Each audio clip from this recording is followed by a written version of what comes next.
Bueno, antes que nada, muy buenos días a todos y a todas y a Néstor. Néstor García Canclini es inconfundiblemente latinoamericano, inconfundiblemente interdisciplinario, inconfundiblemente actual. Irrumpió con mucha fuerza en la autorreflexión de este continente con sus culturas híbridas, estrategias para entrar y salir de la modernidad, a principios de los 90. Si bien ya en la década anterior le había entrado de lleno a las investigaciones sobre culturas populares y cultura transnacional.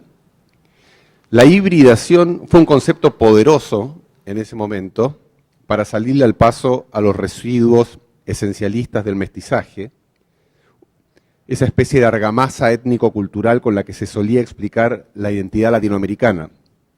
Néstor abrió allí, o tal vez antes, un corte casi ontológico con lo que implica ser latinoamericano en una fase de globalización y diversificación de los contenidos que consumimos, de cambios crecientes en las condiciones de producción, circulación y apropiación de esos contenidos, de tránsito desde una estructura diacrónica de significados a una multifuncional sincronía de tiempos y espacios de consumo simbólico. Creo que desde allí muchos miramos a Néstor con especial atención, sorprendidos por cómo en su esfuerzo por escrutar la realidad latinoamericana iba juntando piezas que secularmente habitaron compartimientos divorciados. Así fue entrando sin temor a poner en relación el consumo y la ciudadanía, la cultura y la economía, la estética y la tecnología. Conjugó diversidad cultural con desigualdad social sin dejar que una fuese eufemismo de la otra. Conjugó también mercantilización y producción de sentido sin caer en la tentación de fetichizar o declarar fetiche el segundo en manos de la primera. Puso como nadie a los imaginarios en el marco de sus condiciones de producción y de circulación. Todo esto fue parte de una secuencia de libros que nosotros, lectores, devoramos en la puerta del horno. Siguieron obras emblemáticas como Consumidores y Ciudadanos, a mediados de los 90, La globalización imaginada en el cambio de milenio, Diferentes, desiguales y desconectados, a mediados de la década pasada, y más recientemente libros que siguieron marcando fronteras en la reflexión de los nuevos tiempos, como Lectores, Espectadores e Internautas, y su reciente La sociedad sin relato, antropología y estética de la inminencia. Estamos frente a quien maneja desde su formación académica dos disciplinas distintas, como la filosofía y la antropología. El antropólogo, y sobre todo el antropólogo cultural, trabaja con gente que habla, siente, produce significados, se vincula con otros, se apropia de los signos y los recrea. Está en terreno, más o menos arremangado, sea este el terreno del nuevo etnógrafo de la posmodernidad, sea el que mira con ojo clínico una encuesta de opinión o una performance urbana, el que lee la contingencia viendo tras ella otro texto, el de las transformaciones culturales y la pugna por los sentidos. El filósofo, por su parte, junta las disciplinas, hace un trabajo de ida y vuelta entre onda corta y onda larga, el aquí y el universal, entre economía y subjetividad. Así, por ejemplo, en Culturas híbridas, una de las virtudes de Néstor es que siempre territorializa la reflexión y luego desde allí la proyecta universalmente. En el caso de esta obra ya clásica, que tanto ha dado que hablar, las investigaciones sobre modos de apropiación de lo propio y ajeno y la representación estética de la cultura de frontera en Tijuana fueron un trampolín para una tesis que hasta hoy se discute con sus detractores y sus adherentes, como es el de las hibridaciones culturales. Néstor ha obligado a repensar las fronteras entre consumo y ciudadanía, lo que hoy ya es moneda corriente en el discurso político, pero no cuando él lo planteó originalmente. Ha colocado con mucha fuerza los juegos cruzados o los fuegos cruzados entre la proliferación de la diversidad en producción y uso de bienes de la cultura y de los servicios de la cultura y, por otro lado, los problemas de la desigualdad y su creciente relación con la exclusión asociada a la falta de interlocución en los nuevos modos de comunicarse. Ha interpelado de manera crítica la tradicional visión de la inclusión basada sobre todo en el mundo del trabajo, para mostrar en su mirada sobre las nuevas generaciones hasta dónde la idea misma de inclusión social está siendo reinventada desde nuevas identidades colectivas, a medias políticas, a medias sociales, a medias estéticas, y desde la centralidad de la comunicación a distancia para definir o redefinir quiénes están adentro y quiénes están afuera. Recientemente encarnó su visión del mundo mosaico y fragmentario con un modo a su vez mosaico de representarlo, sapeando él mismo a este lector, espectador, internauta que lee, ve, escucha y combina materiales diversos. Esto en un texto que encarna la fragmentación en su propia textura, pero a la vez ilustra precisamente en esta forma mosaica la radical interdependencia entre arte, tecnología, imaginarios, vida cotidiana, consumo, etc. Desde este profuso bagaje, discute con la sociología de izquierda, de Bourdieu, Rancière y los postcolonialistas, interpreta catálogos de exposiciones más innovadoras para escudriñar allí los signos de los tiempos, toma el pulso a la juventud sin dejarse intimidar ni seducir del todo, junta las tablas estadísticas con las historias de vida, va y viene entre fronteras literales y metafóricas. Es un referente ineludible en estudios culturales, en estudios sobre globalización y cultura, en las nuevas tendencias de la plástica latinoamericana, en las formas de operar con los nuevos soportes de tecnologías de información y comunicación. Hoy, aquí, en esta sala, interroga Néstor acerca del ser extranjero. ¿Es posible ser extranjero hoy? Sabemos con base en su obra que esta pregunta puede abordarse desde múltiples entradas. Fronteras difusas con más de 30 millones de hispanos en Estados Unidos, tecnologías que barren las otras fronteras, contenidos que se requieren en todas partes, referentes simbólicos y estéticos que oscilan entre la estandarización a escala global y la diferenciación continua, sistemas productivos con cadenas transnacionales de valor, etc. Interrogarse por la exterioridad en un mundo que exacerba simultáneamente y casi en un mismo movimiento su energía centrípeta y centrífuga. En ese mundo que tiende no solo a la inminencia, sino también a la inmanencia, produce una atracción muy particular preguntarse por si es posible ser extranjero, porque estamos todos nosotros incluidos en la reflexión que interroga sobre esta posibilidad. ¿Acaso no es esta imposibilidad de la exterioridad o la extranjeridad casi un rasgo ontológico a la vez que una contingencia de la globalización? Escuchemos qué nos dice sobre estas y otras cosas Néstor García Canclini. Gracias.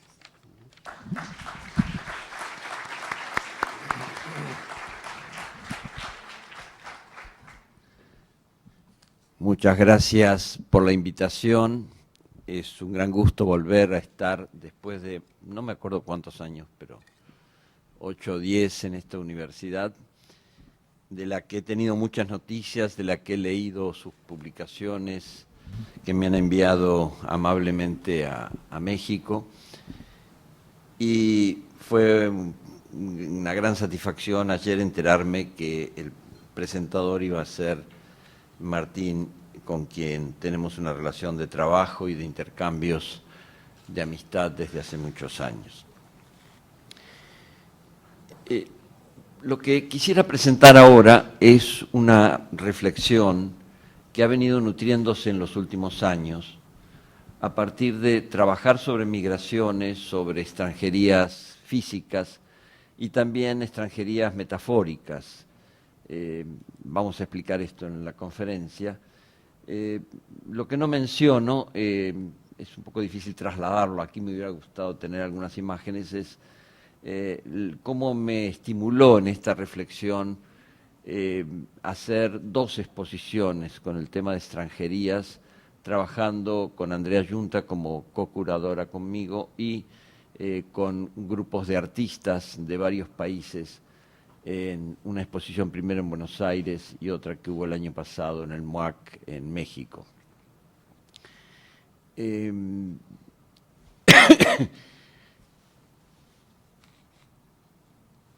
Me da un especial gusto de estar en el marco de esta cátedra. No voy a hacer ninguna cita a Bolaño, no voy a hablar de Bolaño, pero creo que lo que ustedes van a escuchar simpatiza con su obra y con sus búsquedas. Como es larga la conferencia, voy a comenzar ya.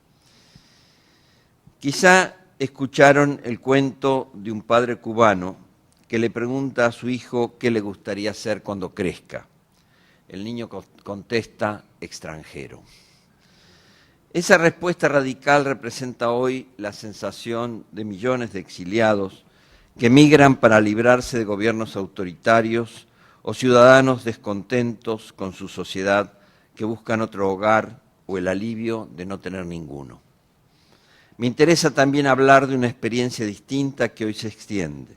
Pienso en latinoamericanos que han rehecho su vida en España, Estados Unidos o en México, sienten ahora que los agobia el desempleo, el maltrato xenófobo o la violencia, y tampoco ven atractivo regresar a sus naciones de origen o cambiar de destino su desarraigo. La frase que lo resume es: ya no hay dónde irse. Una tercera experiencia sobre la imposibilidad de la extranjería se produce al vivir la comunicación en las redes. En la etapa utópica de las industrias culturales, y más aún con la expansión global de Internet, se imaginó que las barreras fronterizas caían y todos íbamos perteneciendo a una comunidad mundial. Quienes temían abismarse en esa interconexión ilimitada, constante, podían resistirse a usar el teléfono móvil o subir el filtro de spam en sus correos electrónicos. Déjenme contarles cómo era mi aprehensión ante Internet en el comienzo. Me pareció que podía superarla cuando conocí cómo la encaraba Stewart Hall. No lo supe por él cuando nos conocimos en aquella reunión de Stirling, sino por uno de sus amigos, tan íntimo que estaba entre los únicos 10 a los cuales Stewart había dado su correo electrónico. Como esa restricción me pareció exagerada, yo decidí que mi lista se extendería a 20 y abrí mi cuenta en una ONG confidencial llamada La Neta. En el grupo de mis interlocutores digitales no había ninguno de la Ciudad de México. Si querían comunicarse, que me llamaran por teléfono. Entendí que no podía seguir pidiendo a mis amigos de otros países que esperaran 15 días para que su carta arribara a mi casa y les llegase mi respuesta. Los que tuvieran urgencia y quedaran fuera de esa cuenta podían usar el fax. No estoy seguro si ese coloquio de Stirling fue en 1999 o en 2000, pero supongamos que fue en el 99 para que parezcan ideas del siglo pasado. La presión de los internautas crecía y los adictos al papel no podíamos eludir las miradas compasivas. Llegó la catástrofe cuando 2 años después, invitado a un congreso mundial en Río de Janeiro, confié a los organizadores mi mail pidiendo que no lo agregaran a la documentación general. 2 semanas después comencé a recibir invitaciones para otros simposios, publicidad de hoteles cariocas y de Europa del Este, avisos de que había heredado en países asiáticos. Me di cuenta de que me había exiliado sin moverme de mi casa. Era posible, como en los destierros geográficos, atenuar la pérdida disfrutando el nuevo paisaje y sus gentes. El territorio ampliado o difuso de la web no estaba habitado solo por usuarios del correo electrónico, sino por dispositivos que desconocía y se habían vuelto indispensables para escribir, editar o hacer en red lo que hasta entonces requería ir al banco, llenar a mano solicitudes para lo cercano y lo distante. Hasta había quienes proponían mudarse de la realidad a Second Life. Que eso haya durado poco me hace creer que el mercado de intercambios virtuales de vez en cuando aterriza en algún tipo de sensatez. ¿Qué querrá decir sensatez? Esta oscilación cotidiana entre pertenecer a una comunidad mundial o retraernos en el universo más controlado de los amigos se va desvaneciendo. El crecimiento de nuestro poder de elección gracias a Internet se pone en duda cuando advertimos que interactuamos no solo como navegantes de la red, sino como espiados. La privacidad va esfumándose por la complicidad de los gobiernos y las empresas que dan a la vez servicios de comunicación y de vigilancia. Necesitamos volver a pensar entonces todo lo que la filosofía y las ciencias sociales y las constituciones de los países creían que era lo público y lo privado, la soberanía nacional y la soberanía de los sujetos modernos. ¿Qué significa habitar un mundo interconectado digitalmente donde cada vez es más difícil ser extranjero? Para responder es necesario tomar en cuenta al menos 3 nociones desplegadas en la modernidad y la posmodernidad. La primera, la extranjería como pérdida de un territorio propio. La segunda, la experiencia de ser extranjero-nativo, o sea, sentirse extraño en la propia sociedad. Y la tercera, la experiencia de salirse de una ciudad o una nación que asfixia y elegir ser distinto o minoría en una sociedad o una lengua que nunca vamos a sentir enteramente propia. Tenemos en primer lugar a los migrantes o exiliados geográficos que salen de su país natal por desempleo, privaciones económicas o persecución política. Esta es la parte de la extranjería más estudiada.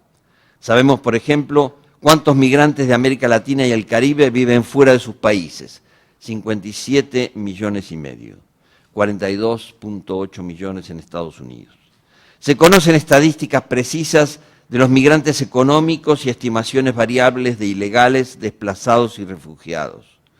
Los organismos institucionales, como es lógico, se ocupan principalmente de las migraciones forzosas, las situaciones de mayor desamparo y la trata de personas.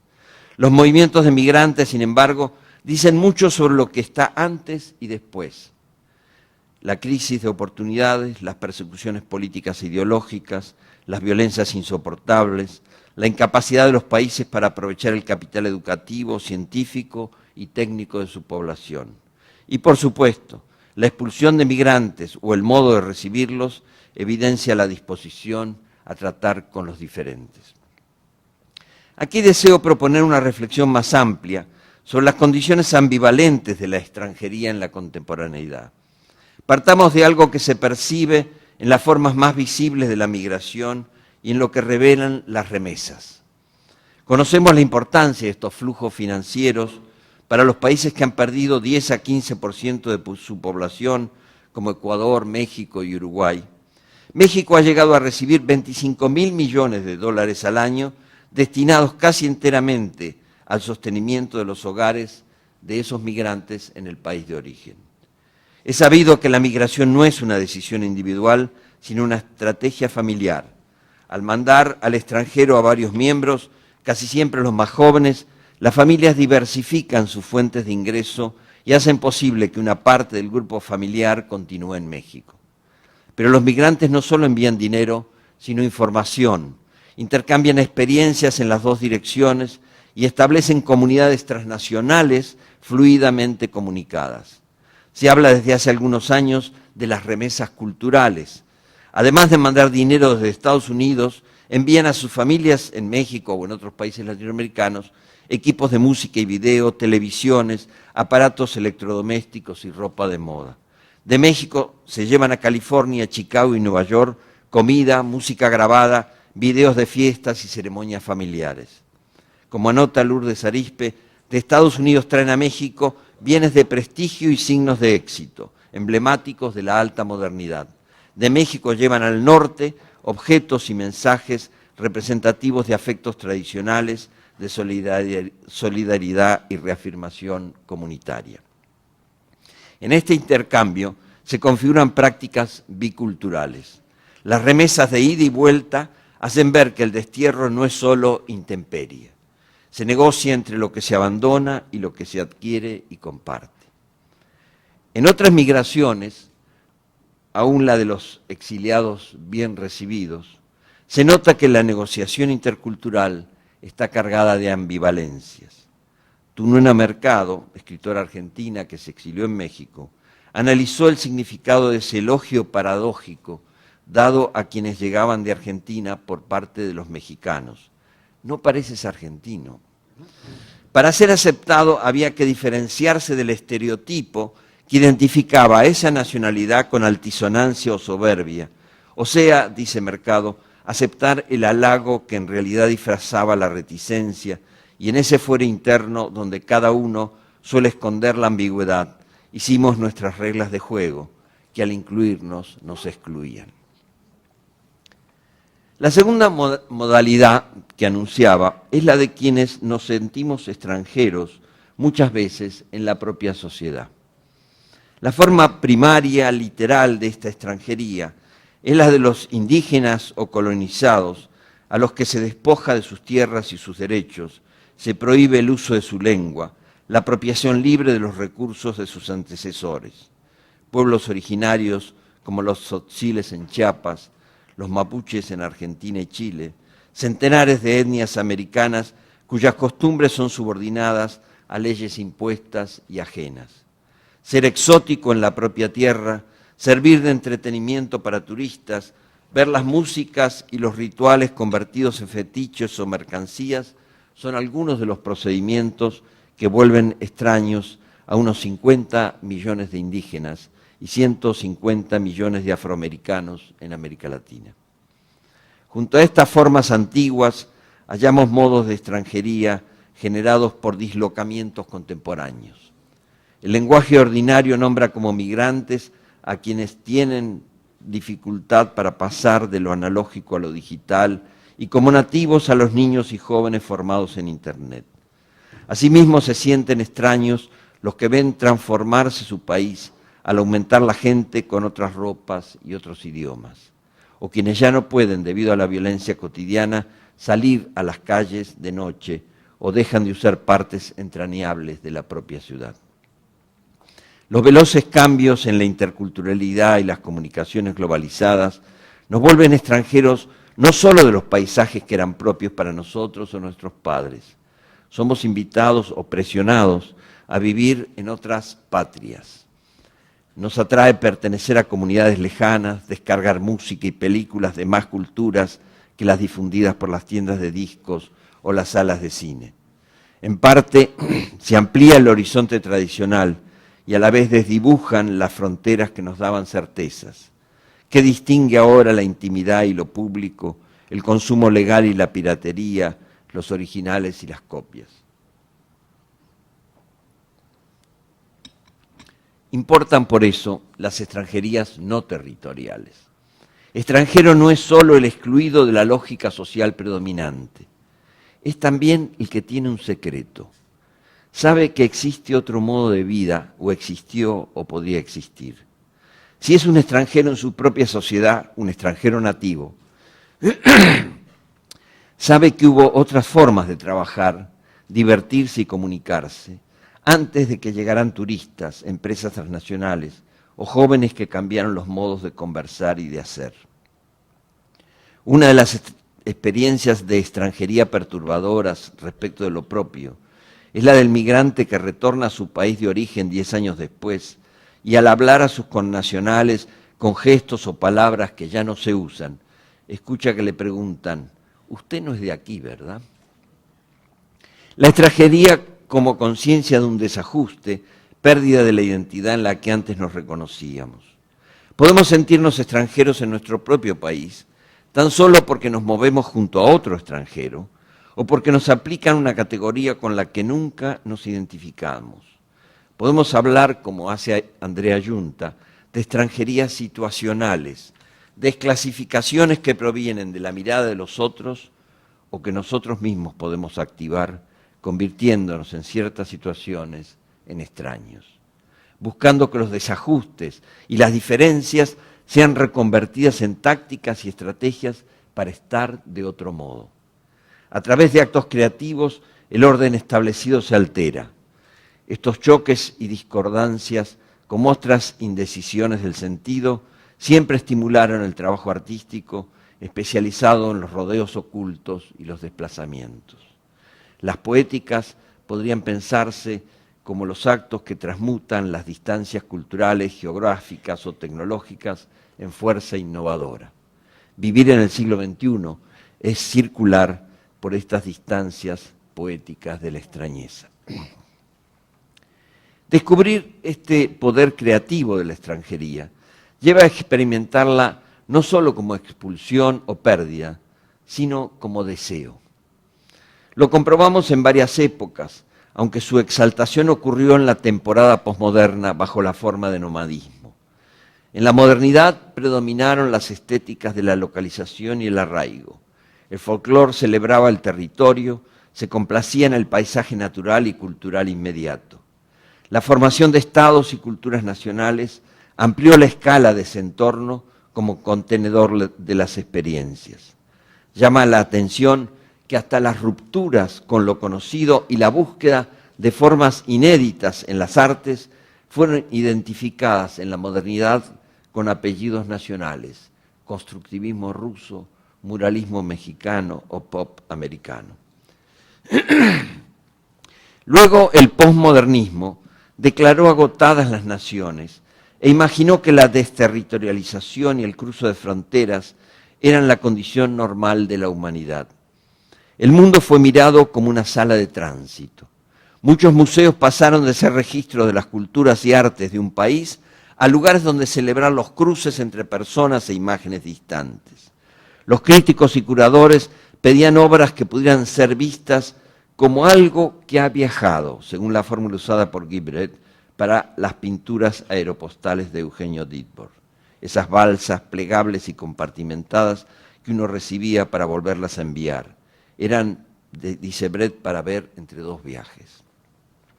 Esa poética de lo transitorio sirvió para desentenderse de la obligación de representar identidades embalsamadas y dar resonancia a nuevos dramas. Cambiaron los interrogantes del arte y de la antropología. Escribía James Clifford que lo normal no sería preguntar ¿de dónde es usted?, sino ¿de dónde viene y a dónde va? Esta perspectiva se volvió un cosmopolitismo abstracto cuando idealizó el poder liberador de cualquier deslocalización. Mirar el mundo como si lo más habitual fuera mudarse se muestra exagerado cuando leemos informes como el de la Comisión sobre Población y Desarrollo de la ONU, según el cual, como decíamos, solo 3% de la población vive fuera de sus países. En términos estadísticos, vivimos en un planeta de sedentarios. ¿Por qué entonces los viajes y las migraciones irrumpen como figuras fuertes en las artes? Hay motivos que podríamos llamar realistas, o sea que los artistas representan un estado de época en el que las migraciones, los exilios y los desplazamientos son más trascendentes que lo que indican las estadísticas. En otro escrito sugerí que los viajes metaforizan la condición del arte. El viaje representa el triple desalojo vivido por los artistas en el siglo XX. El arte perdió su espacio al salir de la casa de su lenguaje, que era el cuadro, al cuestionar la institución que lo contenía, que era el museo, y al deshacerse de los compromisos con la nación, ese envase tan insuficiente para abarcar los imaginarios sociales globalizados. ¿Cómo hablan hoy los artistas de su condición migrante? En la fotografía, el cine y la televisión prevalecen como géneros la tragedia y el melodrama. El migrante es mostrado en medio de guerras y represión, travesías ilegales y muertes. Un ejemplo que analizo aquí, pero voy a mencionarlo nada más, es la gran exposición Éxodos de Sebastián Salgado, sobre la que sugerimos alguna crítica. Crecen en los últimos años otros modos de hablar artísticamente de los viajes y las migraciones, no interesados únicamente en el registro documental y en su sentido épico o dramático. Se ocupan también de experiencias de desplazamiento que tal vez, en sus diferencias, sean más expresivas de la condición transterritorial contemporánea. Alejados de la utopía de ser ciudadanos del mundo, advertimos las variadas maneras de modificar los lazos natales.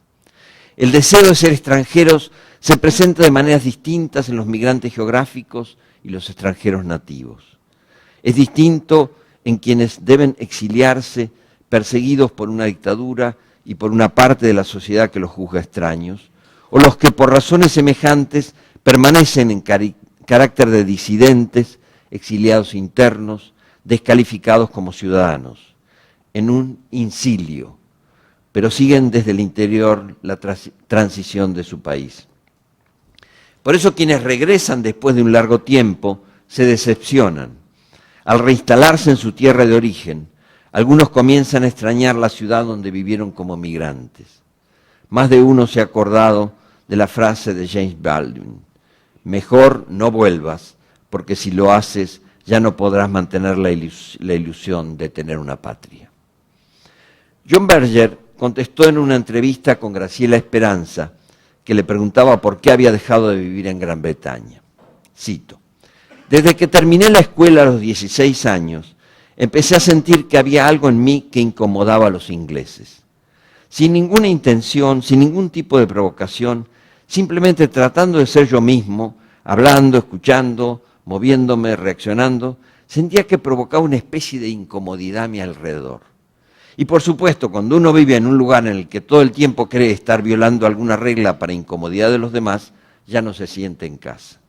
Porque sentirse en casa significa precisamente saber que se puede ser uno mismo y ser aceptado por los demás. Fin de la cita. ¿Qué se hace con esta incomodidad? Se puede cambiar de país o quedarse como extranjero.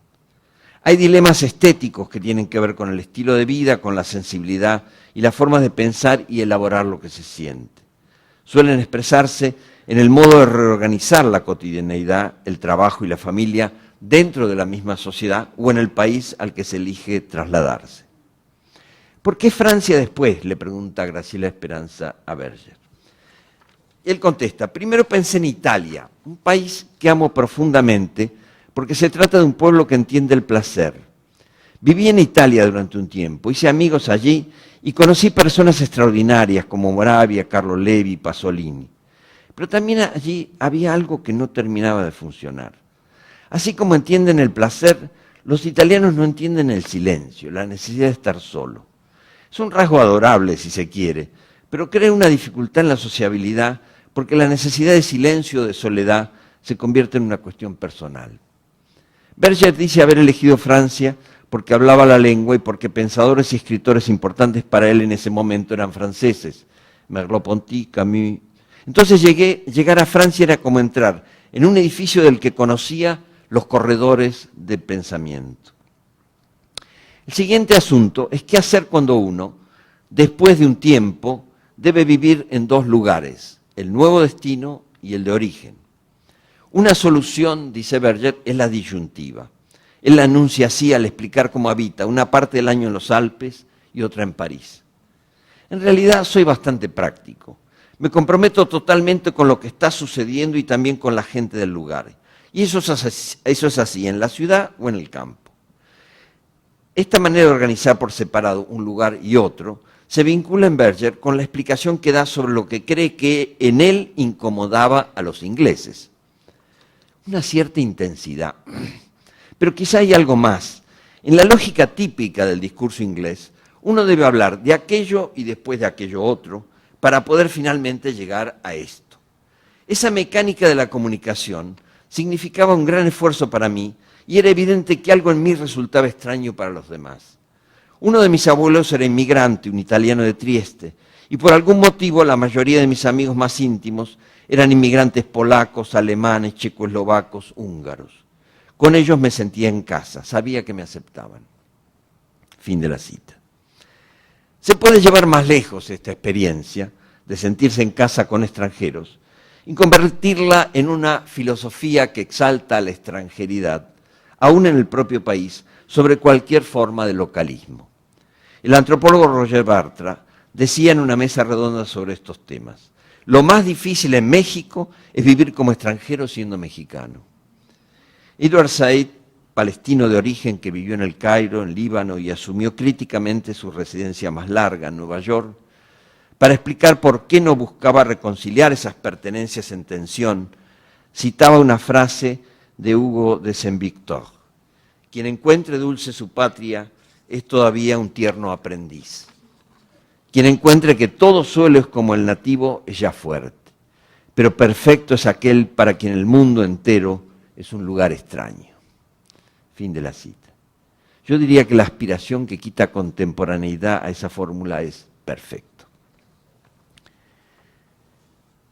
Quiero hablar un poco ahora de los migrantes como los que tienen el oficio de las metáforas. Las fronteras y los dislocamientos migratorios pueden analizarse como procesos económicos, socioculturales, como lo hacen los demógrafos, los antropólogos y sociólogos, y también como procesos simbólicos que se expresan como metáforas y no solo con conceptos. Sabemos que la palabra metáfora significa en griego transporte. Tiene, por tanto, una asociación natural con los viajes, las migraciones y otros desplazamientos. Al comparar las representaciones científicas y las artísticas surge la pregunta: ¿cuánto puede decir sobre las migraciones a través de discursos científicos formados con conceptos unívocos, cifras y datos duros, y cuánto logran abarcar los lenguajes artísticos, cuya polisemia está tramada con metáforas. La oposición entre conceptos y metáforas persiste en los debates de los últimos años, pero puede vérsela ya como equivalente de la confrontación esquemática que en otros tiempos se hizo entre científicos y artistas. Las prácticas actuales de unos y otros se acercan. También la gente de ciencia usa metáforas, se mueve con aproximaciones y compite con teorías dispares, queriendo probar cuál tiene mayor capacidad explicativa. Por su lado, los artistas manejan conceptos y organizan intelectualmente sus representaciones de lo real, convierten sus intuiciones en lenguaje, las comunican y las contrastan con experiencias sociales. Hay entonces un problema compartido por la epistemología y la estética. Cómo se intersectan el movimiento por el cual el lenguaje gana dinamismo y significación gracias a las metáforas, con el movimiento que busca precisar y fijar el sentido en conceptos. Ciencia, filosofía y estética aparecen preocupadas, en palabras de Jacques Rancière, por reconcebir los modelos de conexión entre presentación de hechos y formas de inteligibilidad que difuminan la frontera entre la razón de los hechos y la razón de la ficción. Quizá, fin de la cita de Rancière, quizá las diferencias entre científicos y artistas aparecen más bien en los criterios de valoración y las exigencias de legitimidad de sus trabajos. Al que hace ciencia le interesa construir conocimientos en relación con referentes empíricamente observables. En tanto, al artista, más que la producción de un saber, le atrae gestionar la incertidumbre en la sensibilidad y la imaginación. ¿Por qué es interesante la discusión sobre lenguajes conceptuales y metafóricos para hablar de las estéticas migratorias? En primer lugar, la migración implica un modo radical de experimentar la incertidumbre y el pasaje de una manera de nombrar y decir a otra.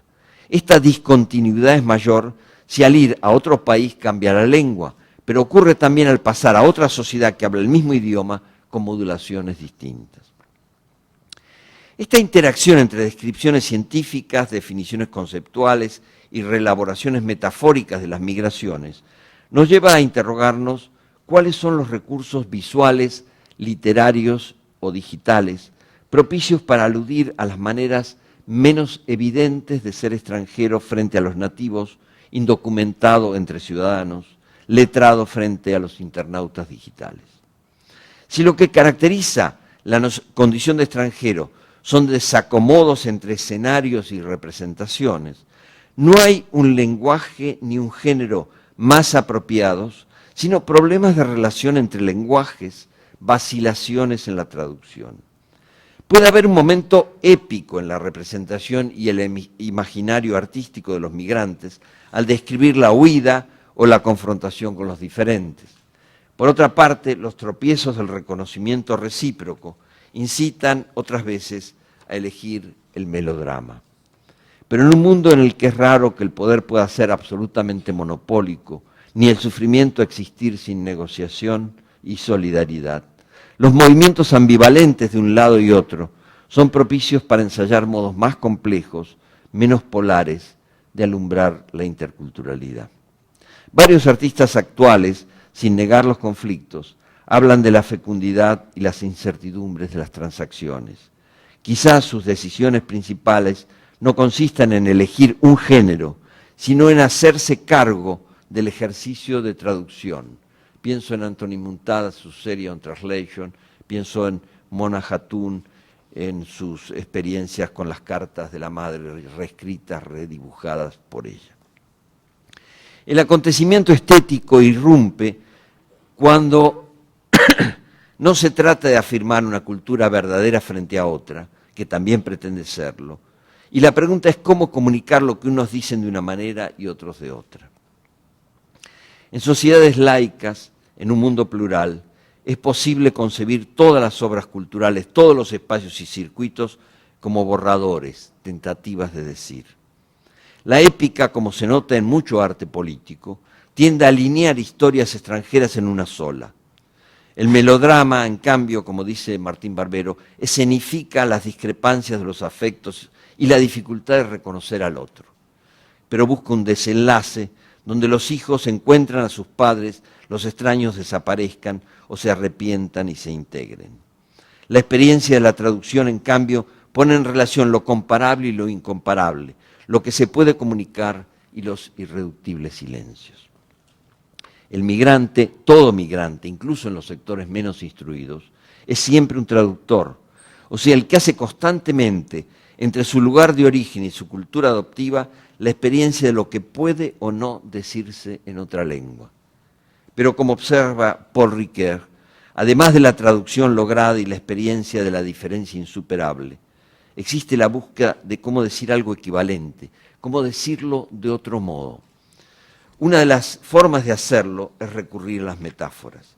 Y también con los conceptos, aun los filosóficos y científicos, si recordamos con Mike Ball que los conceptos viajan entre disciplinas, épocas y comunidades académicas dispersas. Los conceptos se parecen a las metáforas, en tanto no condensan de un solo modo el sentido de una vez para siempre, porque, dice Mike Ball, los conceptos son puntos flexibles de coincidencia, sedes de debates, estrategias provisionales para conversar, colaborar o pelearnos con cierta coherencia. Descubrimos que podemos ser extranjeros en nuestra propia sociedad cuando ante un connacional nos preguntamos, ¿qué quiso decir? Al relativizar las extranjerías territoriales y transnacionales, no quise disminuir su importancia dramática ni su interés para el trabajo artístico. Más bien busqué destacar otros modos de ser migrante y extranjero generados por dispositivos que desestabilizan lo propio y lo extraño, la inclusión y la exclusión, que ocurren tanto en el entorno inmediato como en redes globalizadas.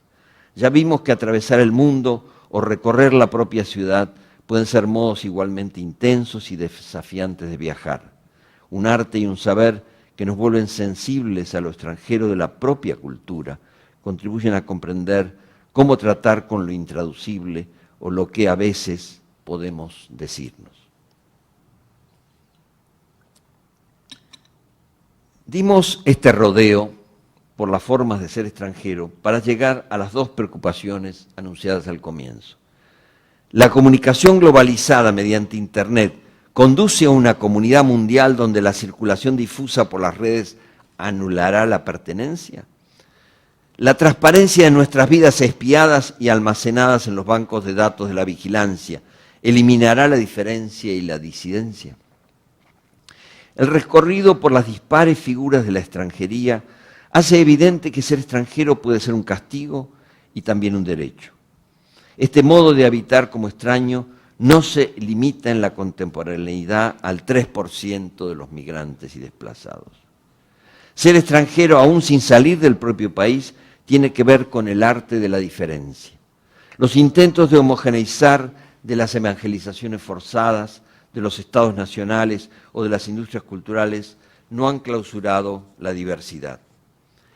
Retomo lo que analizamos sobre las maneras de desempeñarse como extranjero para captar esta época en que parecería que ya no podemos serlo.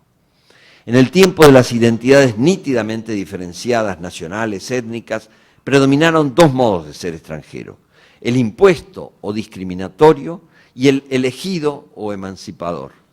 En el primer sentido, ser extranjero era no ser nativo o haber llegado tarde y nunca sentirse totalmente aceptado. El deseo solía ser integrarse. En el segundo sentido, la extranjería era una elección, el abandono del país en el que uno se siente incómodo e incomoda a los demás, como dice Berger.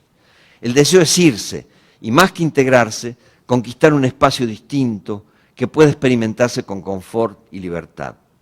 En su versión más radical, la del nomadismo, se aspiraba a no hallar una patria mejor, sino a disfrutar el no tenerla. La novedad contemporánea es no poder ser extranjero, al menos en el sentido en que fue practicado por las mayorías, encontrando algún tipo de equilibrio entre no pertenecer totalmente y construirse el propio lugar. Para ser extranjero se necesita, además de la diferencia, intimidad. En un mundo donde nuestra vida privada se almacena para ser usada comercial y políticamente, No importa tanto la diferencia, sino la información sobre lo que imaginábamos que nos hacía diferentes y que se ordena para agruparnos como consumidores de ciertos alimentos, películas y mensajes políticos.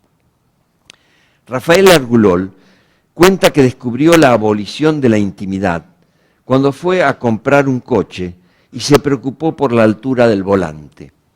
El vendedor miró la pantalla de su computadora y le explicó que la altura era adaptable. Como usted mide 1,87 m, ¿cómo sabe mi estatura? Lo dice aquí. Argulol pidió ver qué más decía en la computadora de la agencia donde nunca había estado. Comprobó que había mucha información privada, como que había tenido una operación en la espalda. El empleado no pudo sino balbucear que no se trataba de un asunto de su oficina, sino de la empresa multinacional y que estaban los datos de cualquiera porque todos eran hipotéticos clientes. No podemos ser extranjeros si somos clientes sospechosos, espiados para adaptar lo que podrían vendernos y lo que deberíamos pensar. ¿Lo logrará el espionaje universal, las alianzas poderosas de Estados Unidos o China con Microsoft, Google y Yahoo?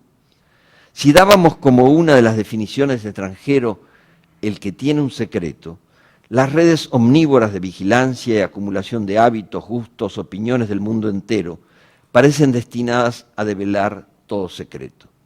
Pero la sistematización de datos no es sinónimo de uniformización.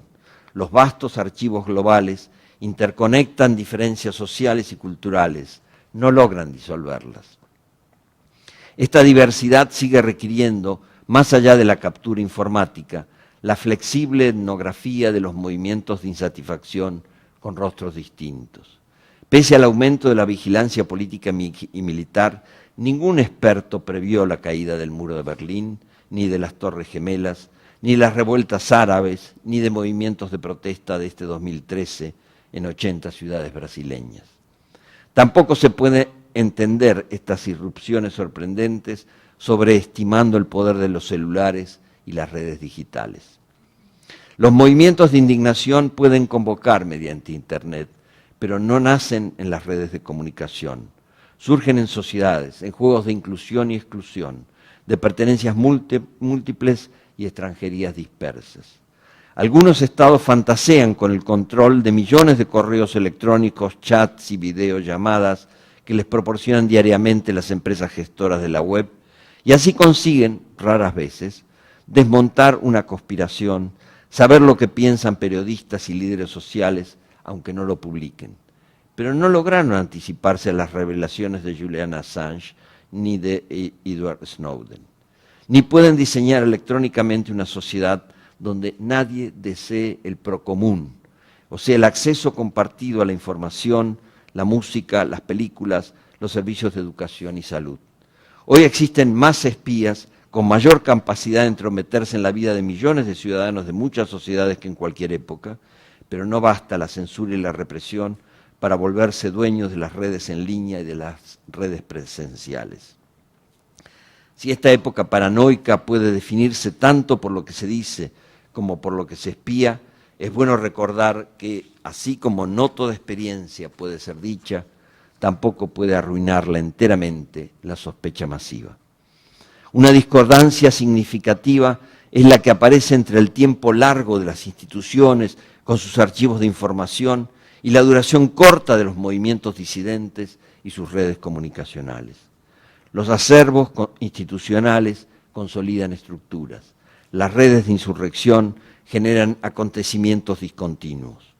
No tengo posibilidad aquí de recordar lo que se ha estudiado sobre las tensiones entre estructuras y acontecimientos notoriamente en los años 60 y 70 durante el auge del estructuralismo. Pero señalo la más reciente idealización del acontecimiento a propósito de la aplicación indiscriminada de la misma metáfora a la primavera árabe, la primavera de los indignados españoles o la más reciente en Brasil. Importan estos ensayos transformadores porque pese a las diferencias entre esas supuestas primaveras, son todas tentativas de no tener que irse del propio país, ni sentir que no hay a dónde irse. Usan estos insurrectos, las redes transterritoriales de la web, para afianzar lo que puede cambiarse en un territorio que quieren sentir propio. Vale reconocer su diversidad para no reincidir en la ilusión de la comunidad mundial sin fronteras fantaseada por las utopías de Internet. En este sentido, el sentimiento de ser extraño ante el orden vigente puede volverse más eficaz si admite las distancias entre unas y otras indignaciones a fin de encontrar las solidaridades posibles.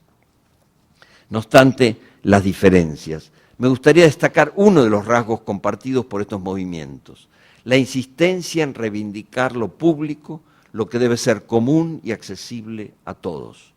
En Egipto, defender plazas emblemáticas para que no sean convertidos en centros comerciales. En Chile, la educación gratuita y de calidad. En regiones indígenas, las formas comunitarias de apropiación y gestión de los bienes naturales y sociales. Junto a estas defensas de lo público, local o nacional, avanza internacionalmente el llamado Procomún, como modelo de socialidad basado en la colaboración en red, como acervo de productos culturales y herramientas para producirlos y ponerlos a libre disposición de quienes deseen usarlos. En el norte de Europa se organizan en los llamados partidos piratas, y en los movimientos de indignación o protesta de Estados Unidos, España, Italia y países latinoamericanos se aprende compartiendo y creando colectivamente. Estudios que hemos hecho en los últimos 2 años en México y Madrid sobre jóvenes creativos y sobre las estrategias que usan artistas visuales, músicos, usando esta noción de procomún, vemos que la construcción de obras o contenidos en red pone en interacción autores y receptores, saltando muchos momentos de intermediación y de los agentes o empresas que se apropiaban de los beneficios al controlar la circulación. En estos campos artísticos, editoriales independientes, música, se instala la idea de procomún. Los saberes no se adquieren solo en las instituciones educativas ni en los cursos empresariales, sino también de forma autodidacta, en intercambio con amigos, sin compañeros de trabajo o estudio, y aún con desconocidos a los que se llega por las redes para indagar cómo resolver un problema o recoger opiniones. Se aprende compartiendo y creando colectivamente. Dice una entrevistada de Madrid, Margarita: me has legado un mundo en el que lo más que voy a tener va a ser una habitación, vale. Nunca tendré un trabajo fijo, vale. Nunca tendré jubilación, vale. Pero quiero estar conectado, quiero acceso a la cultura, porque la cultura es abundante y como abundante no me apliques ahí una escasez artificial. Y ahí hay una lucha que no tiene una expresión ideológica de izquierdas o de derechas, va por otra galaxia. Fin de la cita. El concepto de procomún como acervo de productos culturales y herramientas para producirlos y ponerlos a libre disposición de quienes deseen usarlos, da un vocablo más para designar a este tipo de actores que estamos describiendo, hackers.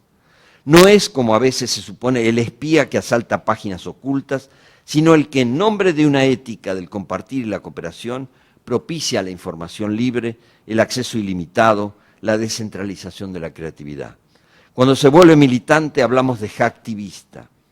A diferencia del blogger, dice la misma Margarita, que quiere poner su foto, el hacker siempre ha ido por la vida con seudónimo.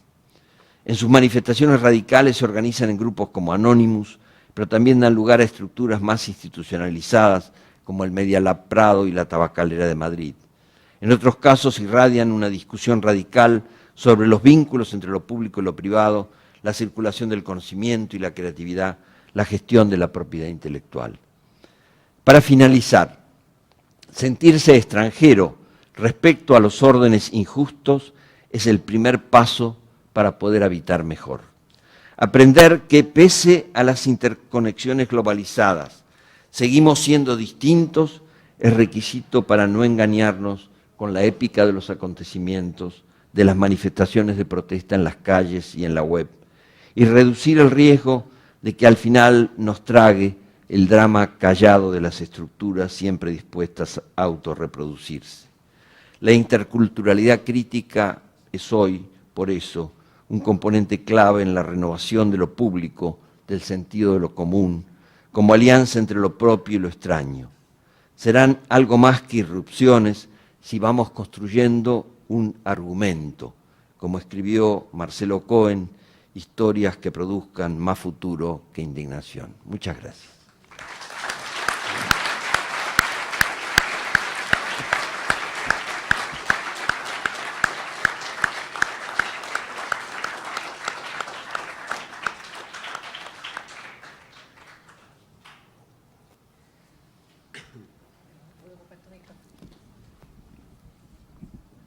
Bueno, muchas gracias a Néstor y a Martín Hoppenheim por sus presentaciones. Ahora vamos a abrir la discusión al público para que hagan las preguntas que ustedes quieran hacer a Néstor García Canclini. ¿Hay alguna pregunta de alguno de ustedes por aquí? Voy a pasar el micrófono. ¿Aló? Mi nombre es Devanir da Silva, profesor de aquí de la facultad, antropólogo. Voy a ir al tiro a la pregunta. ¿Qué se pierde en este proceso? Yo cuando usted habló, yo pensé al tiro en la comunidad imaginada, Benedict, me pareció al tiro la idea de las verdades parciales de Clifford. O sea, y me pregunto en fondo, en este proceso que encuentro que lo refleja usted muy bien, está la pregunta en un mes, digamos, de la patria, ¿cierto? Septiembre, en un proceso en que nosotros estamos justamente en este proceso de preguntarnos qué perdemos y qué ganamos, digamos, para no quedarse en los negativos. Entonces, eso es la pregunta, ¿qué perdemos o, a su vez, qué ganamos? Sumamos varias preguntas, si les parece. ¿Prefiere sumar las preguntas entonces? Sí. ¿Sí? ¿Alguna otra pregunta? Bueno, si hay. Están medios tímidos, parece. De repente podríamos partir con esta, a ver Está si bien, alguien está más bien, se anima. Está bien. ¿Qué se pierde y qué se gana? Sí, es una buena cuestión. En parte, lo que todos sabemos, se pierde territorialidad, el imaginario de una apropiación plena de un territorio donde uno nació o donde uno eligió vivir. Conocemos muchos que tengo dos amigos muy queridos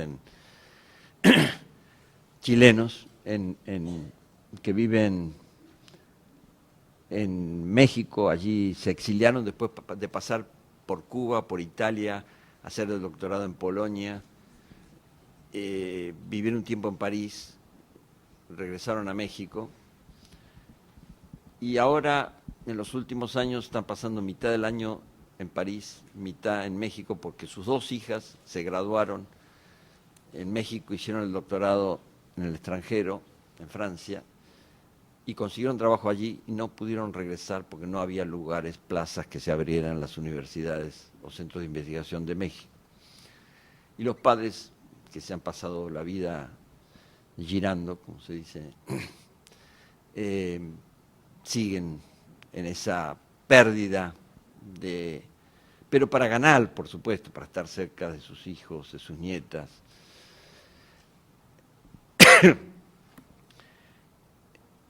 Generalmente cuando no es un exilio forzado, una migración obligada, desesperada, hay ganancias. Ganancias difíciles de llevar porque uno siempre tiene la sensación también de lo que perdió.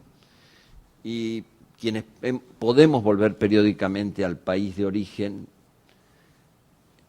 y quizás hacer actividades que van más allá de ver a la familia y los amigos, dar cursos, trabajar en algo, asesorar una institución, una empresa, nos sentimos perteneciendo todavía a más de una patria y sentimos que se relativiza la noción de patria.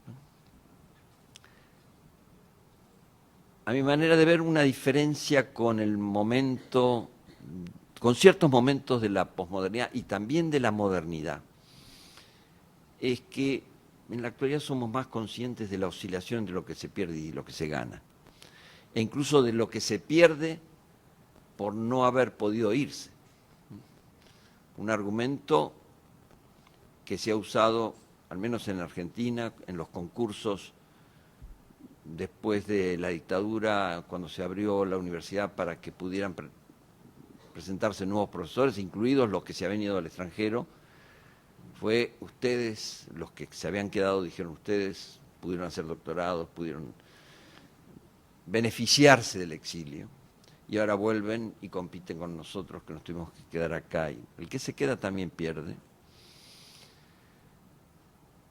y el que se queda gana, y en el que se va hay el doble movimiento también. Pero me parece que somos más sensibles a esta necesidad de pertenecer y viajar, y mudarnos. Y decía que esto no fue principalmente una consigna de la posmodernidad, ya las patrias no importan, las naciones son imaginadas, pero también fue en la modernidad. Acabo de ver la película sobre Hannah Arendt, titulada Hannah Arendt, hecha por Margarite von Trotta, que recomiendo enormemente, no sé si ha llegado a Chile. Y hay un momento en que está centrada en ese momento de la vida de Hannah Arendt, en que ella decide cubrir en Israel el juicio a Eichmann. Comienza a percibir que Eichmann es un personaje mediocre y construye esta noción de la banalidad del mal. Se aparta entonces de la interpretación oficial sionista, por la cual finalmente fue penalizado Eichmann y muchos otros. Se pelea con sus amigos entrañables, sus amigos más cercanos de Israel, y finalmente pasan muchas cosas en la película, ella escribe, le va mal con la reacción que hay a la publicación en New York, etc. Finalmente se encuentra con su amigo más íntimo de la época que estudiaban juntos en Alemania, con Heidegger. Él está muriendo y él le pide que no deje de amar a su pueblo. Hannah Arendt también era judía. Hannah Arendt le contesta: yo no amo a ningún pueblo, yo amo a mis amigos. Creo que no estamos hoy en ese momento histórico, yo por lo menos no estoy. Creo que nos hemos podido despegar de esos nacionalismos ingenuos o esos sectarismos, no todos, hay muchos que no, y aprender justamente de la crítica antropológica al etnocentrismo, instalada ya mucho más allá de la antropología en las sociedades contemporáneas, en las leyes, y percibir que hay muchas maneras de construir identidades y de convivir con varias identidades dentro de nosotros y en la interacción social. ¿Aló? Bueno, quería pedirle al profesor Néstor si podía hacer algunos comentarios críticos respecto de lo que esta chica que entrevistó en España, sobre el tema de que esto va más allá de la izquierda o de la derecha, el tema de la democratización cultural, por decirlo de alguna forma, y si se puede pensar en esos términos de acuerdo a su opinión, porque si bien yo creo que uno puede pensarlo de esa forma, a uno igual le queda la sospecha de que en realidad uno igual tiene que tener una perspectiva, no sé si exactamente de izquierda, pero una crítica un poco más que no simplemente se pare al medio. Sí. Y a ver si puedo hacer algunos comentarios sobre globalización respecto de las nuevas categorías que algunos sociólogos postulan que tienen que ver con, no sé, las nuevas clases sociales que surgen, desde una nueva clase empresarial transnacional hasta lo que habla Saskia Sassen de las nuevas clases de inmigrantes. Eso.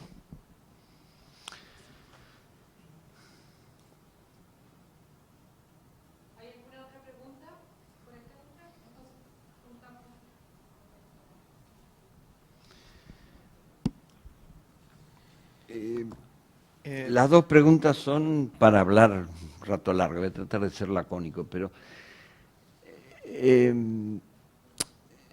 me haces ver que efectivamente la manera en que está dicho en el texto puede sonar a una descalificación de diferenciaciones entre izquierda y derecha, por la manera en que retomo, sin comentar la frase de esta entrevistada.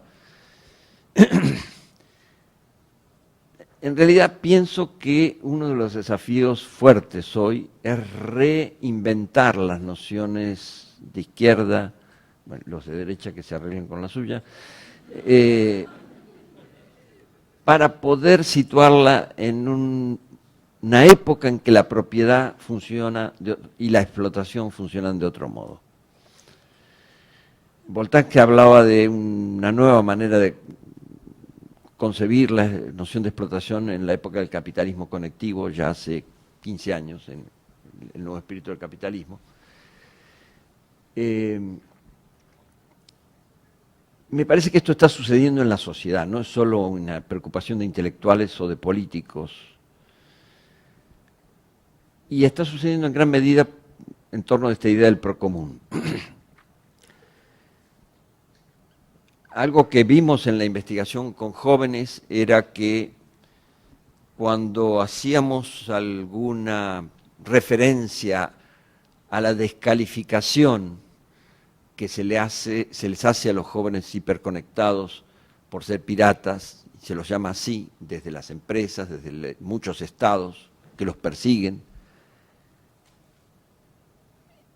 Los jóvenes de México, que no están perseguidos directamente por esto, ahí hay una situación más bien de falta de previsión legal sobre qué hacer con lo digital. El gobierno está muy rezagado, el Estado está muy rezagado. Y las persecuciones que se hacen son casi enteramente ineficaces. Pero estos jóvenes de México que entrevistábamos escuchaban eso de la piratería con una extrañeza, como que es un concepto que no entra en su léxico. Ante tantas facilidades para conectarse, para descargar música, para obtener información de lo que no se publica en los periódicos, etcétera, ¿qué me vienen a hablar de piratería, no? Son descargas, son... Bueno. Tampoco eso resuelve el problema, o varios problemas, como el de los derechos de autor y otros tipos de propiedad intelectual, las grandes inversiones que se necesitan para producir ciertos bienes culturales, sobre todo los de comunicación sofisticada. Entonces, hay una discusión abierta que a mí me parece que no se puede ya ni resolver con la noción de piratería, que sí diría es una noción de derecha, ni con la noción de ultraizquierda, de la descarga absolutamente libre para todos. No sé si la cuestión es encontrar un justo término medio o repensar las categorías de lo común, lo público, un poco en la línea que sugería en el texto de la conferencia, en una nueva escena que no puede administrarse o organizarse con las viejas categorías. No podría decir mucho más, creo que estamos en un debate muy abierto y que cambia muchos otros conceptos, ¿no? Que con los que nos manejábamos hasta ahora, y claramente nociones como las de la Escuela de Frankfurt o de Habermas sobre lo público y lo privado, tienen hoy más interés histórico que utilidad pragmática para organizar la sociedad, para generar una nueva legislación apropiada a esta época hiperconectada. Sí. Mi pregunta va en relación un poco a que me queda un poco la idea de que el ser extranjero es mucho más común de lo que uno puede tender a pensar. Ya se verificaba un poco con esta idea del correo electrónico y que uno se autoaísla, o que hoy día pasa mucho también con el tema, si uno no tiene Facebook, queda totalmente aislado de muchos proyectos y todo ese tipo de cosas. Y también durante la charla se habló un poco de que el dejar de ser extranjero muchas veces pasa por el estar junto a otro extranjero, y esa sensación llega. Y me llega a cuestionarme si en realidad es posible en algún momento dejar de ser extranjero, y más allá un poco si la pregunta sería, ¿es posible en realidad no ser extranjero? Y por otra parte, quería saber si este cambio un poco de la noción del ser extranjero se remonta exclusivamente a lo que sería un poco la masificación de las comunicaciones o concretamente a lo que se trató más en esta charla, que sería como la Internet. Que lo último. Que sería un poco más relacionado si este como cambio de la noción del ser extranjero, este cambio en el ser extranjero se remontaría a la masificación de las comunicaciones y más concretamente, como se trata en esta charla, a la masificación de la Internet. Ok. Se ha radicalizado con las comunicaciones digitales, con Internet, pero no comenzó aquí. Ha habido periodos en la historia en que ha habido mucho más extranjeros que en la actualidad. América se formó con migraciones de una, no tengo ahora las estadísticas aquí, pero creo que una cuarta parte de la población europea migró entre la segunda mitad del siglo XIX y la guerra del XIV. Y después hubo otras migraciones masivas de Europa, América y otras regiones. Ha habido una experiencia de lo extranjero muy antigua, pero también que se ha ido modificando. Piensen nada más en la radical diferencia del extranjero que venía a América, el italiano, el español, el ruso, en barco, un viaje de varias semanas, sabiendo que no iba a volver nunca a su tierra, o como ha ocurrido a veces, que volvía 40 años después, y compárenlo con la posibilidad de volver todos los años, o de estarse comunicando diariamente, incluso en los sectores populares, por Internet, entre México, Estados Unidos y México, España y Marruecos, etc.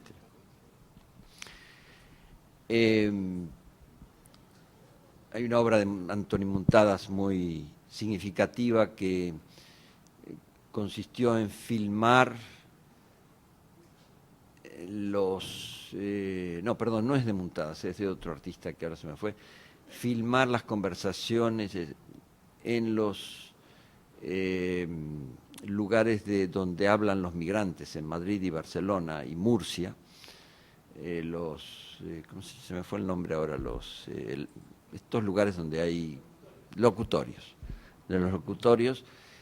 y filmar a las familias. Después, cuando lograba identificar con qué país hablaban, iban y filmaban a la familia con consentimiento de ellos, las conversaciones de los dos lados, ¿no? Esto sucede en los sectores con poco nivel educativo, con bajos recursos económicos. Es algo muy extendido que ha cambiado para todos, aunque con desigualdades, la manera de interactuar. Diría entonces, esta radicalización y extensión de la noción de extranjería que propusimos en la conferencia, incluyendo las formas metafóricas, es un intento de pensar el papel importante, clave que tiene la contemporaneidad. No podemos hablar ya de sociedades nacionales que más o menos se globalizan, pero siguen siendo nacionales, sin pensar esta complejidad. Un comentario más crítico también, que no está en el texto, sobre este 3% que reconocen Naciones Unidas, o que identifica como población en el mundo que vive fuera de sus países de origen. Sí, pero ¿qué pasa con los que se quedan? No viven la experiencia de la extranjería de los otros, no se les abre el horizonte de una manera muy distinta, dramática, trágicamente, o para mejor. En fin, entonces involucra mucha más gente que ese 3%, ¿no? Con esto quiero decir, me parece que la noción de extranjería, en este sentido ampliado, debe formar parte de nuestro léxico, de nuestra problemática de investigación y de discusión contemporánea, en las ciencias sociales y en la política. No es algo que les ocurre solo a algunos. Y agregaría a esto, subrayar la idea del deseo de ser extranjero, ¿no? Que no es solo el de casos aislados, ya, sino el de estar comunicado, de dejar de pertenecer solo a un país, a una nación, a una localidad, en vivir en varias pertenencias a la vez, ¿no? Me parece que esto sí establece una diferencia radical por su masividad, por su intensidad y simultaneidad con lo que podíamos pensar sobre migraciones extranjerías en los años 70, 80 del siglo pasado.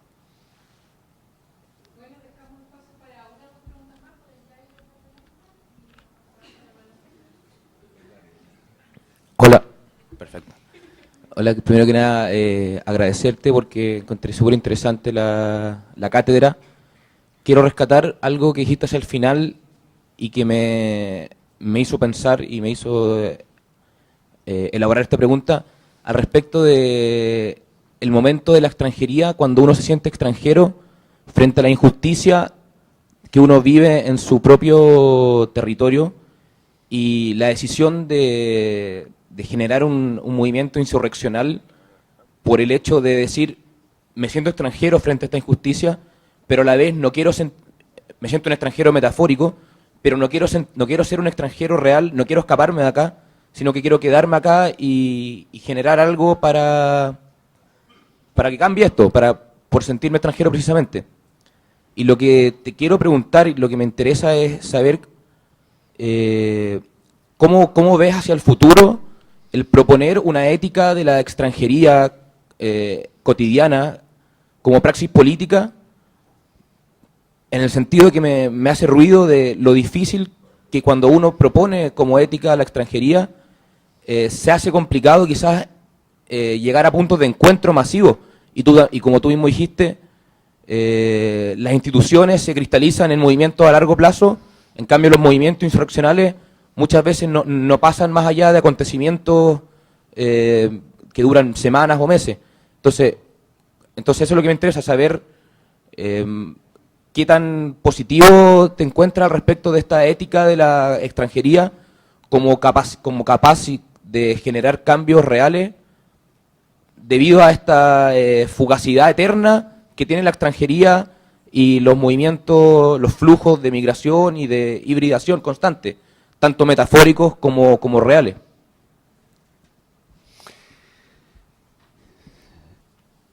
Sería interesante hacer una investigación sobre las respuestas que se han dado a esa pregunta. No es la primera vez que nos la planteamos. Las tensiones entre estructura y acontecimiento son características de todas las épocas, pero especialmente a partir de la modernidad y más aún de la globalización, y más aún con las redes digitales. Las respuestas, como tu pregunta sugería, en gran parte son personales. Uno toma decisiones que pueden traducirse a veces en una posición política, y entonces la respuesta será distinta si somos anarquistas, trotskistas, del PC, o independientes que no queremos ser atrapados por ninguna institución partidaria. En todo caso, sí vale la pena tener siempre en cuenta que hay una parte afectiva, personal o familiar, personal-familiar, en las decisiones que uno, en la manera en que uno asume ser extranjero, y que hay una parte que, aunque uno no la quiera asumir bajo la forma de militancia, tiene implicaciones sociales más amplias, más extensas.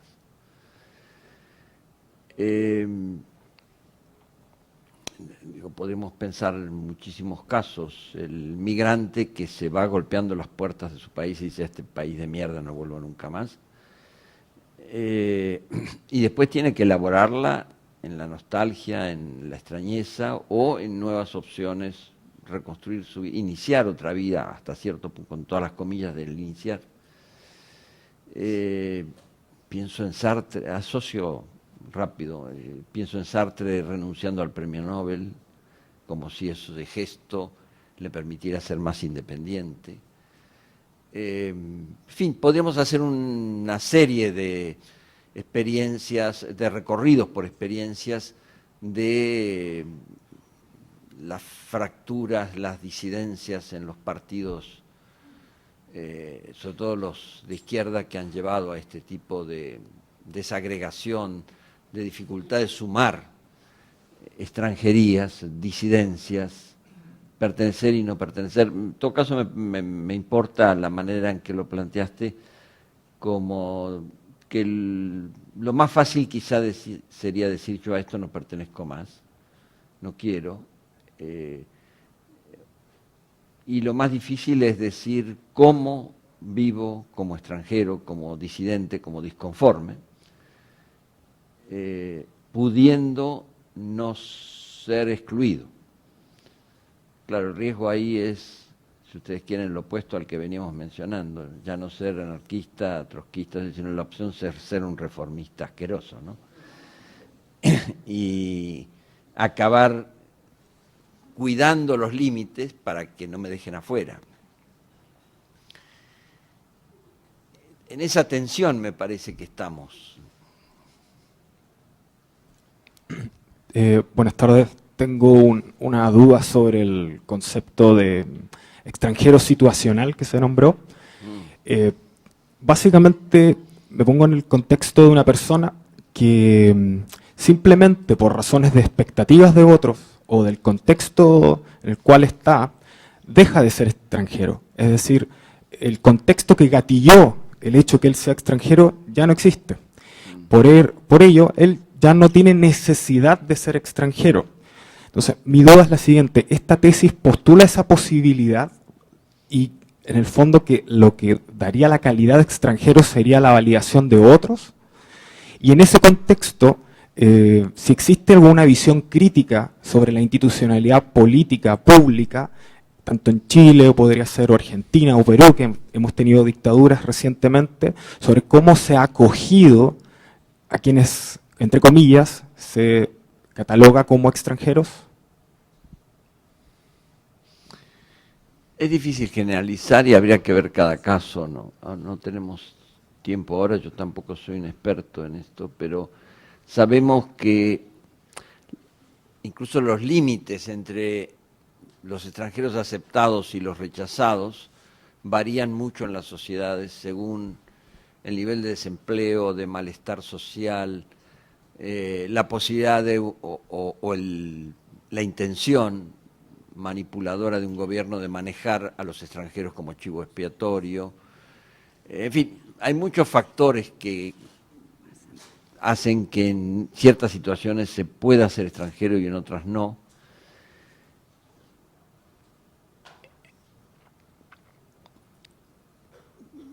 A mí me parece que todos tenemos experiencia en nuestro país, yo por lo menos la tengo como argentino y mexicano, tengo los dos pasaportes, o sea, soy argenmex. Y en los dos países hay límites a los extranjeros que no pasan solo por el pasaporte, porque aún teniendo el pasaporte, yo no puedo, por ejemplo, como ningún extranjero, ser rector de mi universidad. Pero en la UNAM es peor, yo estoy en la UAM, en la Universidad Autónoma Metropolitana. En la UNAM, un extranjero no puede ser jefe de departamento, no puede votar ni hablar en las comisiones dictaminadoras internas de su instituto de investigación. Es decir, ¿por qué eso que se fijó, quién sabe cuándo, por qué motivos de establecer fronteras frente a los otros, ha permanecido como una inercia en un país que se ha abierto en muchas más cosas, porque se puede ser ministro siendo extranjero, se puede ser presidente siendo hijo de extranjeros, se ha reformado la Constitución, pero no se puede ser jefe de departamento en algunas universidades. Entonces, hay un manejo aún dentro del mismo país que tiene escalonamientos muy variados, que son el resultado de inercias históricas, de prejuicios establecidos, del deseo de no cambiar las cosas porque quién sabe qué va a pasar, y pocas veces es el resultado de una valoración ecuánime de las condiciones efectivas en que un país puede tener riesgos o no. Y bueno, si nos ponemos a mirar además cómo se maneja a los otros en la política internacional de los países que sí pueden bombardear a otros, vemos la enorme arbitrariedad con la que se construyen pruebas, se establece la idea de la otredad y de ciertas otredades que son insoportables y otras que no. por qué Siria es una otredad insoportable y Corea se la aguantan. Bueno, podríamos hacer una larga lista de casos. Son nociones muy móviles y precisamente por eso es difícil aplicarle principios como los del liberalismo clásico, que quería resolver la incompatibilidad o la dificultad de compatibilizar otredades con una ciudadanía abstracta y universal. Necesitamos repensar otra noción, la de ciudadanía, en condiciones concretas de prácticas, de desempeños y en periodos históricos determinados.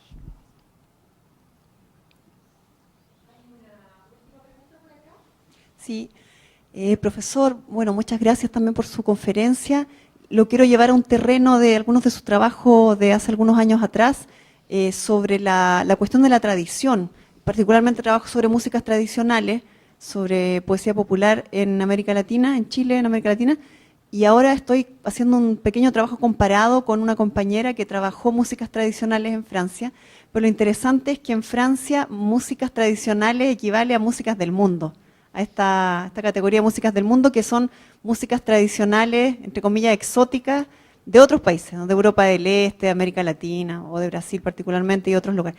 Entonces, bueno, en Chile, creo que en América Latina, lo tradicional nos reenvía a lo que los folcloristas construyeron como lo tradicional, ¿no? La ruralidad, la autenticidad, la tradición, etc. Entonces, le quería preguntar, a su juicio, ¿cómo dialogan esas dos experiencias, esa experiencia en lo artístico particularmente, de lo tradicional y esta otra producción del mundo, por decir así? También en este caso vemos que las tradiciones que antes, no los folcloristas, los músicos, sino los estudiosos del folclore, pensaban como algo autocontenido que pertenecía a una tierra, a una sociedad históricamente constituida. Hoy pensamos la tradición como una interacción. ¿Qué es la música tradicional? Es el resultado de interacciones, de repertorios existentes, quizá territorializados hasta cierto punto, pero que son vistos por otros, que los reactivan a veces cuando en la sociedad de origen están dormidos, están olvidados, y los retoman en función de agendas, de programas culturales de otra sociedad, o de los migrantes que recibieron. Son modos de organizar la otredad en una interacción. No hay tradición que sea algo esencial, autocontenido. Ese me parece un primer principio para poder entender qué está pasando con las tradiciones.